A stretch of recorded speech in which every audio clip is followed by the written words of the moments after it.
morning, everybody. Santa has arrived.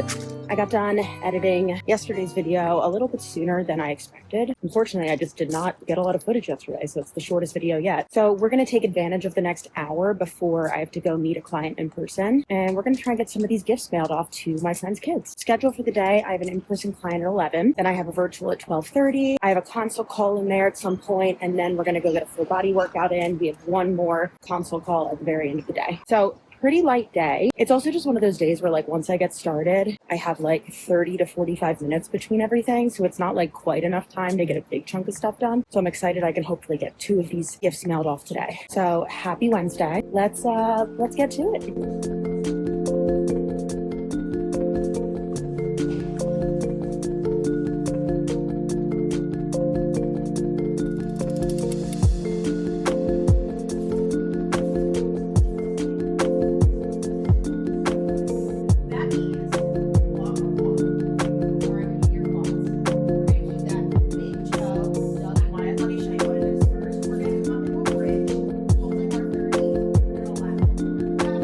Hello, change of plans. We are not going to go to the gym today. We're going to actually do our 4-mile long run instead, mostly because tomorrow is going to be about 20 degrees colder than it is today. Today's actually like kind of lovely enough for December. So I would rather do this outdoors today rather than waiting until tomorrow, realizing I don't have the correct winter gear yet, and then having to do 4 miles on the treadmill, which sounds like my personal hell.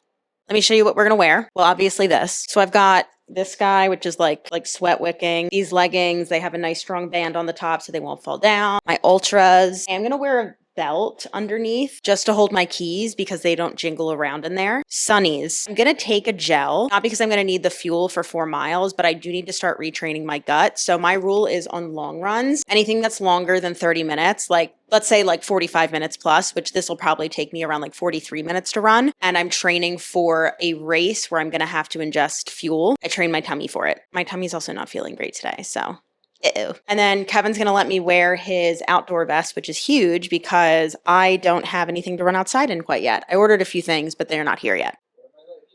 You're letting me wear this, right? He's going to let me wear it. It's fine. All right, I'll see you back on the run. All right, 1 mile in.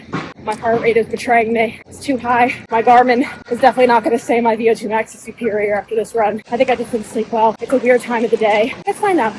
We're going to climb this hill. We'll check back in at mile 2. All right, 2 down. Heart rate recovered a little. I'm just not at top performance right now. God damn, it's windy. All right, halfway. 2 more to go. Let's crush it. Home stretch. I'm finally settling in. 3 miles in, which is good. We just have 1 left. It is starting to rain though. Let's hope that holds off. We did it. Stats are on the screen and we need some floor time. I got a package. Let's open it real quick. So I got 3 running jackets on Poshmark. I love shopping on Poshmark for like gently used athleisure stuff. I just go through so much of it so quickly. I also hate spending money on clothes. That's just a me problem. I hate spending money in general. A Catholic guilt. But I wore Kevin's vest. You just saw me wearing that. And I was like, oh, this is perfect. I kind of want like my own winter running jacket. And then I started looking up Lululemon because I like that brand, but everything was so expensive. And I was like, let me just like go on Poshmark. I was looking at Lululemon jackets on Poshmark, still really expensive, like $70, $80. I was like, let me just write in like, not the Lululemon part, just like the women's running jacket. I got this for $20. Look at how cute. It was originally $55. I got it for $20. Let's watch the video of the day.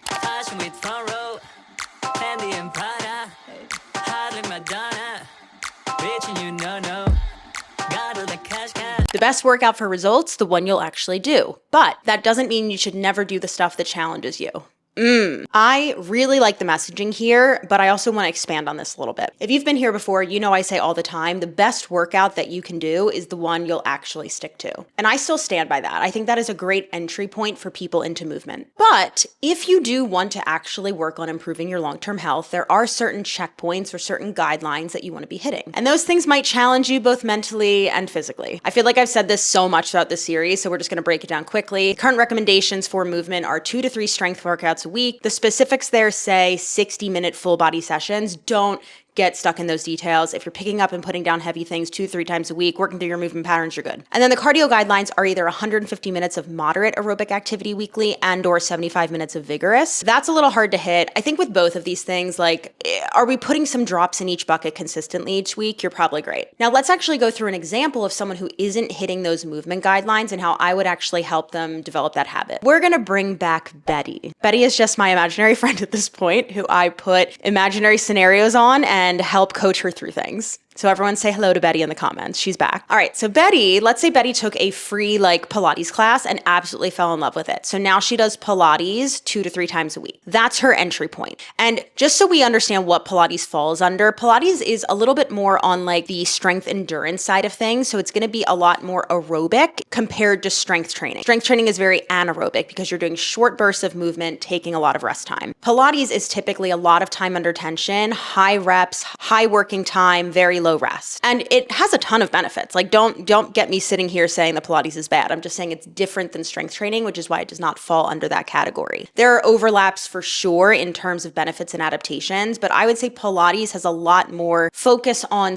building up your slow twitch muscle fibers or your endurance fibers. You're going to have a really big focus on stability, on core strength, a lot of those postural muscles. Again, overlap with strength training depending on what your programming is, but Pilates is not going to yield all the same adaptations that strength work would. Specifically, you're going to be limited with how much muscle growth you can gain as well as bone density improvements. It's not that you couldn't use Pilates for those things, especially if you're on a reformer, but typically we're not programming Pilates classes the way that we would program strength classes or strength workouts. Again, Pilates, you're typically not getting rest the entire class. It's very aerobic based. It's very slow twitch muscle fibers, time under tension. That type of training has not been shown through controlled studies to yield hypertrophy or muscle growth, and it also has not been shown to yield, to a point, a lot of increase in bone density. Increases in bone density are going to require a lot heavier or higher of a stimulus on the actual bone, or you can also get those adaptations through impact. But Pilates has neither of those things. Strength training, on the other hand, is going to be much more anaerobic, which means we're going to be working for shorter amounts of time with a lot more rest. Think about it. Let's say we're doing, Bulgarian split squats back here, and you're doing 3 sets of 6 on each side. You're going to do 6 reps on one side. That's going to take you under 30 seconds. I would recommend resting between the sides. You're going to do another under 30 seconds of work, and then you're going to rest for probably 90 seconds. The reason for that is because the stimulus in terms of how much load you're putting on the body is a lot higher compared to Pilates. Again, not better or worse, just different. So anyway, now that we understand the differences, let's go back to Miss Betty. To get Betty into some more specific strength training, I'm going to start to pick at her and ask, what do you like about Pilates? Maybe she comes back and said, the music. The instructor always has the absolute best playlists. Amazing. So Betty, we're going to have you find the best playlists on Spotify and take those to the gym with you. Maybe she comes back and says, actually, I really like the instructor. I like having somebody telling me what to do, coaching me through patterns. It makes me feel really supported. Amazing. Maybe Betty has the funds to work with a personal trainer. Maybe she can find there's a huge, especially in the city now in New York, there's a lot of different small group trainings where you have 3 to 5 people in a class. You get a lot of one-on-one attention, but it's still a little bit more like a class feeling. Maybe we find something online like the Fit Club. No, but really, maybe there's something online, even something free, Sydney Cummings, right? You have someone coaching you through, explaining the exercises. So maybe that's the thing that Betty really likes. Maybe it's the fact that she loves feeling that burning sensation in her muscles. That's what you get with a lot of strength endurance work or muscular endurance work like Pilates. So then maybe we find some programming for her where we have some isometric holds after our compound lifts, or we have some nice accessory blocks where we're getting that nice muscle burn. A few examples of how you could program this. Maybe right after your heavy squats, you go into some deep tier squat leaps. So we're getting that heavy stimulus. We get that nice cherry on top burnout, the thing that Betty really likes, feeling that muscle burn immediately after it. Maybe we have programmed some nice heavy reverse lunges. Right after the reverse lunge, we're dropping the weight. We're going to hold an iso split squat for 10 to 30 seconds. Again, adding in the stuff that Betty really likes next to the stuff that maybe is a little less exciting for her. Being able to do the stuff that challenges you is not only going to make you stronger, stronger, it's not only going to increase the chances of you living a long, healthy life, but it's also going to build your character and it's going to build your resilience as a human, which I think is just like another cherry on top of getting in some solid movement routines. So with that, we are putting this one at the top in sleigh. We're going to run out of room up here soon. That's fun. We like that. So here's the plan. We're losing daylight. I have about an hour and a half until my final, it's just like a check-in call with a remote training client for the day. I'm just going to try, I need to get out of these clothes. I'm realizing I'm like fresh off a run, wet from my sweat and the rain. Great. I'm at least going to change my shirt. I'm feeling very uncomfortable all of a sudden. But we're just going to do like a quick tidy of the apartment. So when I'm done for the day, we can cook dinner, sit down, and like everything's done. So let's do that.